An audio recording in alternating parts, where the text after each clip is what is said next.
दोस्तों, नमस्कार। स्वागत है आप सभी का अपने YouTube चैनल साहित्य ज्ञान धारा में। आशा करती हूँ आप सभी स्वस्थ होंगे और अपनी पढ़ाई में लगे होंगे। तो कवियों की श्रृंखला में बिना किसी देरी के आज हम लोग पढ़ेंगे गजानन माधव मुक्तिबोध के बारे में। गजानन माधव मुक्तिबोध का समय 1917 से लेकर 1964 ईस्वी के मध्य माना जाता है। गजानन माधव मुक्तिबोध को भयानक खबरों का कवि कहा जाता है। गजानन माधव इनका वास्तविक नाम था। मुक्तिबोध के उपनाम से प्रसिद्ध हुए।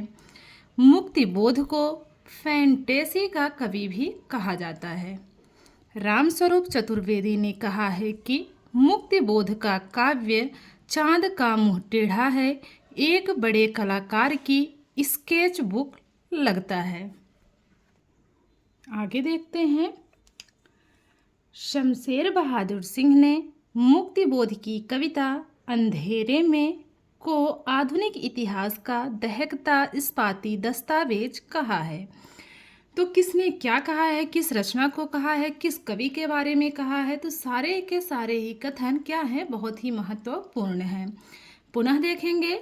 शमशेर बहादुर सिंह ने मुक्तिबोध की कविता अंधेरे में को आधुनिक इतिहास का दहकता इस्पाती दस्तावेज कहा है। मुक्तिबोध की पुस्तक भारत इतिहास और संस्कृति पर मध्य प्रदेश सरकार ने 19 सितंबर 1962 को रोक लगा दी थी। मुक्तिबोध के काव्य को रामविलास शर्मा ने अपराध भावना अनुसंधान कहा है। मुक्तिबोध के काव्य को नामवर सिंह ने अस्मिता की खोज कहा है। मुक्तिबोध के काव्य को निर्मला जैन ने अंतःस्थल का विप्लव कहा है। मुक्तिबोध के काव्य को प्रभाकर माचवे ने लावा कहा है। तो इनके काव्य को किसने क्या कहा है, यह भी जो है याद रखेंगे। मुक्तिबोध के काव्य को रामविलास शर्मा ने अपराध भावना अनुसंधान कहा है। नामवर सिंह ने अस्मिता की खोज कहा है। निर्मला जैन ने अंतःस्थल विप्लव कहा है और प्रभाकर माचवे ने लावा कहा है मुक्तिबोध के काव्य को। आगे देखते हैं। मुक्तिबोध की जीवनी, मुक्तिबोध की आत्मकथा विष्णुचंद्र शर्मा ने सन 1984 ईस्वी में लिखी है। मुक्तिबोध की प्रसिद्ध कविता अंधेरे में का सबसे पहले प्रकाशन कल्पना पत्रिका में सन 1964 ईस्वी में हुआ। अब बात करते हैं इनकी काव्य रचनाओं के बारे में। इनकी काव्य रचनाएं हैं चांद का मुंह टेढ़ा 1964 ईस्वी, भूरी भूरी खाक धूल 1980 ईस्वी। बात की जाए इनकी कहानी संग्रह का तो काठ का सपना 1967 ईस्वी, सतह से उठता आदमी 1971 ईस्वी। आलोचना विधा की बात करें, कामायनी एक पुनर्विचार 1952 ईस्वी, नई कविता का आत्मसंघर्ष 1964 ईस्वी, नए साहित्य का सौंदर्य शास्त्र 1971 ईस्वी, एक साहित्य की डायरी। इनकी आलोचना हो गई। अब बात करते हैं इनकी प्रसिद्ध पंक्तियों की।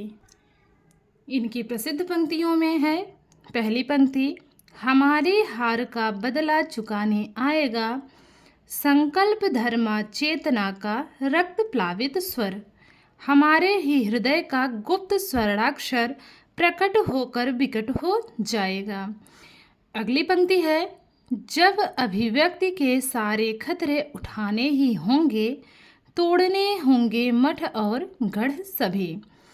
इनकी अगली पंक्ति है, हर आदमी उचक कर चढ़ जाना चाहता है, हर एक को अपनी पड़ी हुई है, इस रेलपेल में सब लोग कहीं जा रहे हैं लेकिन कोई नहीं कहीं जा रहा है।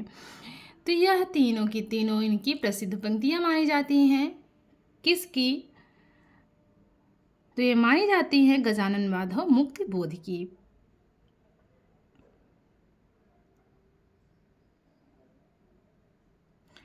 और जो इनकी रचना है, इनके बारे में एक बात और ध्यान रखने योग्य है। मुक्ति बोध के दूसरे काव्य काव्य भूरी भूरी खाक धूल में पहले काव्य चांद का मुंह टेढ़ा है से भी पहले की रचनाएं संकलित हैं। तो ये थी इनके बारे में कुछ विस्तृत जानकारी। अब देख लेते हैं इनसे बनने वाले महत्वपूर्ण प्रश्नों के बारे में। इसके पहले हम लोगों ने 155 कवियों के बारे में पढ़ लिया है।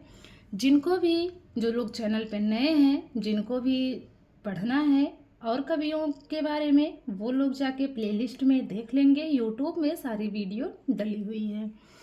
पहला प्रश्न है, मुक्ति बोध का जन्म कब हुआ? 1917 ईस्वी में, 1918 ईस्वी, 1907 ईस्वी या फिर 1911 ईस्वी? तो 1917 बिल्कुल सही है। अगला प्रश्न है, मुक्ति बोध को अनेक नामों से जाना जाता है, इनमें से कौन सा एक सही नाम नहीं है? समय का सूर्य, भयानक खबरों का कवि, फैंटेसी का कवि, गजानन माधव? तो जो पहला ऑप्शन है समय का सूर्य, इनको नहीं कहा जाता है। अन्य तीनों उपाधियां इनको दी गई हैं और गजानन माधव तो इनका मूल नाम ही है। किस आलोचक ने कहा कि किस आलोचक ने कहा है कि मुक्ति बोध का काव्य अपराध भावना का अनुसंधान है? आपके सामने विकल्प है नामवर सिंह, रामविलास शर्मा, शमशेर बहादुर सिंह, प्रभाकर माचवे? तो जो सही विकल्प है वो है दूसरा वाला, रामविलास शर्मा। अगला प्रश्न है, रामस्वरूप चतुर्वेदी ने मुक्ति बोध के किस रचना को एक बड़े कलाकार की स्केच बुक कहा है? भूरी भूरी खाकदूल, काठ का सपना, चांद का मुंह टेढ़ा है, अंधेरे में? तो जो सही है वो है चांद का मुंह टेढ़ा है। किस विद्वान ने कहा है कि मुक्ति बोध का काव्य? अगला प्रश्न है, किस विद्वान ने कहा है कि मुक्ति बोध का काव्य अंतःस्थल का विप्लव है? नामवर सिंह, निर्मला जैन, शमशेर बहादुर सिंह, प्रभाकर माचवे? तो ये कहने वाले हैं निर्मला जैन। मुक्ति बोध की प्रसिद्ध कविता अंधेरे में का प्रकाशन वर्ष है 1964 में, 1965 में, 1966 या फिर 1967 ईस्वी में? तो जो पहला विकल्प है 1964 में बिल्कुल सही जवाब है। अगला प्रश्न है, मुक्ति बोध की कविता अंधेरे में का प्रकाशन किस पत्रिका में हुआ है? विशाल भारत, इंदु, कल्पना या फिर हंस? तो कल्पना में हुआ है। अगला प्रश्न है, नामवर सिंह ने मुक्ति बोध के काव्य को क्या कहकर पुकारा है? अस्मिता की खोज, लावा, अंतःस्थल का विप्लव या फिर विप्लवकारी? तो पहला वाला विकल्प इसमें सही है। अस्मिता की खोज नामवर सिंह ने कहा है मुक्ति बोध के काव्य को।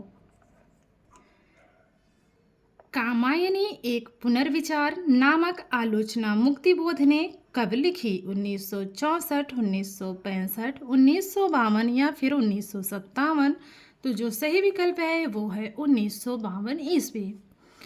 मुक्ति बोध रचनावली के संपादक कौन हैं? संजीव, उदय प्रकाश, नेमी चंद्र जैन, मुक्ति बोध? तो तीसरा विकल्प इसमें सही है, नेमी चंद्र जैन सही होंगे। अगला प्रश्न है, मुक्ति बोध की जीवनी, मुक्ति बोध की आत्मकथा किसने लिखी? संजीव ने, विष्णु चंद्र शर्मा, नेमी चंद्र जैन या फिर मुक्ति बोध ने? तो मुक्ति बोध की जीवनी, मुक्ति बोध की आत्मकथा लिखने वाले हैं विष्णु चंद्र शर्मा जी।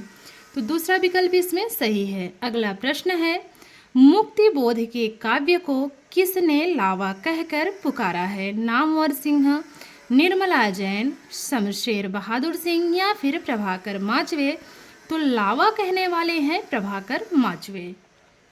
अगला प्रश्न है, अब अभिव्यक्ति के सारे खतरे उठाने ही होंगे, तोड़ने होंगे मठ और गढ़ सभी। प्रसिद्ध पंक्ति के रचनाकार कौन है? रघुवीर सहाय, निराला, मुक्ति बोध या फिर नागार्जुन? तो ये कहा है मुक्ति बोध ने। अगला प्रश्न है, मुक्ति बोध की आलोचनात्मक रचना नए साहित्य का सौंदर्य शास्त्र का प्रकाशन वर्ष है? 1971, 1968, 1967 या फिर 1980? तो इसका समय है 1971 ईस्वी। अगला प्रश्न है, मुक्ति बोध का कहानी संग्रह माना जाता है? भूरी भूरी खाक धूल, काठ का सपना, चांद का मुंह टेढ़ा है, अंधेरे में? तो काठ का सपना मुक्ति बोध का कहानी संग्रह माना जाता है। अगला प्रश्न है, मुक्ति बोध का कहानी संग्रह सतह से उठता आदमी का प्रकाशन वर्ष है? 1971, 1968, 1967 या फिर 1980? तो सही विकल्प है 1971 ईस्वी।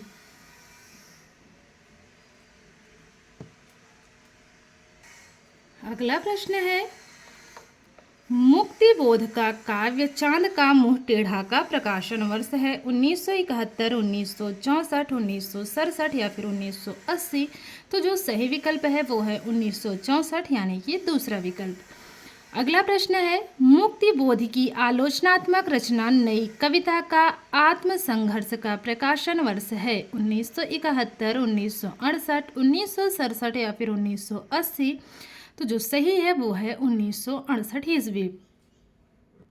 अगला प्रश्न है, मुक्ति बोध का जन्म कहाँ हुआ? गोकुलपुर आगरा उत्तर प्रदेश, मीरापुर मुजफ्फरपुर उत्तर प्रदेश, झगरपुर उन्नाव उत्तर प्रदेश या फिर श्योपुर ग्वालियर मध्य प्रदेश? तो मुक्ति बोध का जन्म हुआ है श्योपुर ग्वालियर मध्य प्रदेश में। अगला प्रश्न है, मुक्ति बोध की कविताएं आलोचनात्मक रचना किसने लिखी हैं? त्रिलोचन, मुक्तिबोध, शमशेर बहादुर सिंह या फिर नागार्जुन? तो जो सही उत्तर है वो है त्रिलोचन। बढ़ते हैं अगले प्रश्न की तरफ। मुक्ति बोध की आत्मकथा रचना का प्रकाशन वर्ष है? 1984, 1985, 1982 या फिर 1987? तो वो है 1984 ईस्वी। अगला प्रश्न है, मुक्ति बोध ने किस विश्वविद्यालय से स्नातकोत्तर की उपाधि प्राप्त की? लखनऊ, नागपुर, इलाहाबाद या फिर जबलपुर? तो जो सही विकल्प है वो है दूसरा वाला, नागपुर। बढ़ते हैं अगले प्रश्न की तरफ। मुक्ति बोध किस काव्य धारा के कवि हैं? प्रतिबद्ध कविता, अकविता, नई कविता या फिर ताजी कविता? तो नई कविता। इनमें से कौन सा काव्य मुक्ति बोध का है? गुलाब और बुलबुल, भूरी भूरी खाक धूल, ताप के तारे हुए दिन या फिर धूप के धान? तो भूरी भूरी खाक धूल, ये वाला दूसरा विकल्प बिल्कुल सही है। अगला प्रश्न है, भूरी भूरी खाक धूल काव्य का प्रकाशन वर्ष है? 1974, 1985, 1980 या फिर 1987? तो जो तीसरा विकल्प है 1980 बिल्कुल सही है। अगला प्रश्न है, हर आदमी उचक कर चढ़ जाना चाहता है, हर एक को अपनी अपनी पड़ी हुई है। इस रेल पेल में सब लोग कहीं जा रहे हैं लेकिन कोई कहीं नहीं जा रहा है। पंक्तियों के रचयिता कौन माने जाते हैं? त्रिलोचन, मुक्तिबोध, शमशेर बहादुर सिंह या फिर नागार्जुन? तो वो है मुक्तिबोध। अगला प्रश्न है, यह किसने कहा है कि मुक्ति बोध की कविता में प्रयोगवाद और प्रगतिवाद का रासायनिक मिश्रण है? वे एक ही साथ प्रयोगवादी भी हैं और प्रगतिवादी भी। आचार्य शुक्ल, डॉक्टर रामकुमार वर्मा, हजारी प्रसाद द्विवेदी या फिर डॉक्टर बच्चन सिंह? तो जो चौथा वाला विकल्प है डॉक्टर बच्चन सिंह बिल्कुल सही है। अगला प्रश्न है, मुक्ति बोध की कविता अज्ञेय के किस तार सप्तक में प्रकाशित हुई है? प्रथम तार सप्तक, द्वितीय में, तृतीय में या फिर चतुर्थ में? तो वो है प्रथम तार सप्तक में। अगला प्रश्न है, तार सप्तक के कवियों में रामविलास शर्मा के अलावा किस कवि ने स्वयं को मार्क्सवादी घोषित किया है? भारत भूषण अग्रवाल, अज्ञेय, गिरिजा कुमार माथुर या फिर मुक्तिबोध? जो सही उत्तर है वो है मुक्तिबोध। मुक्तिबोध का निधन कब हुआ? 1974, 1985, 1964 या फिर 1987? तो जो सही विकल्प है वो है 1964 ईस्वी, यानी कि तीसरा विकल्प। तो आशा करती हूँ आज की वीडियो आप लोगों को अच्छी लगेगी। अगर वीडियो अच्छी लगे तो वीडियो को लाइक कीजिएगा और कमेंट के माध्यम से ज़रूर बताइएगा।